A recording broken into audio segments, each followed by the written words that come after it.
हाँ, एक बड़ी प्यारी बेटी है अमेरिका में, उसका नाम अश्विनी लता है।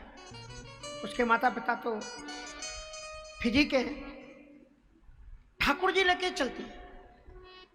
निष्ठा कुछ चीजों की मुश्किल से 22-23 वर्ष की बढ़ती, अमेरिका की मिलिट्री में रही, अभी निकल गई। ठाकुर जी को साथ में लेकर के चलती और मैं उसका गुरु। मैं बैठा हुआ था तो आंख रो रही थी, तो हमने कहा क्या हुआ?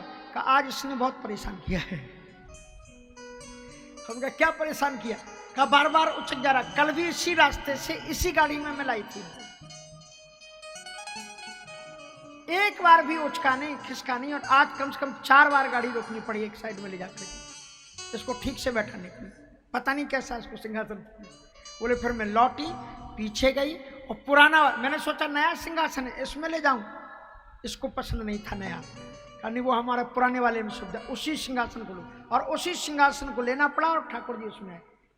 भावना की बात है। उस बच्चे ने अपने रिकॉर्ड में गाड़ी में वो डालते हैं ना क्या, डायरेक्शन, तो इंग्लिश में बोलता है और उसको हिंदी से इतना प्रेम है कि उसने डायरेक्शन को भी कन्वर्ट कर रखा है हिंदी में।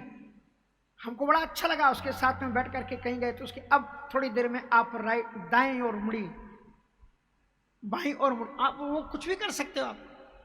ये भी एक निष्ठा होती है। हम अपने देश में रह करके अपनी देश की भाषा से प्रेम नहीं करते और वो विदेश की जन्मी हुई बेटी अपनी भाषा से इतना प्रेम। हमने कहा तुम इंग्लिश भूल नहीं जाओगी? कहा इंग्लिश तो यहाँ की हवा में है, ये तो अपने आप याद रहेगी। हमें तो अपनी हिंदी याद रखनी है, संस्कृत याद रखनी है, अंग्रेजी को याद करने की कोई आवश्यकता नहीं है। वो तो समाज में चल रही है, अपने आप जितनी जरूरत की चीजें है आपको आ जाएगी। साउथ इंडिया के रिक्शा चलाने वाले भी कह देते 5 रुपीज। जरूरी बातें आपको सब आ जाएंगी।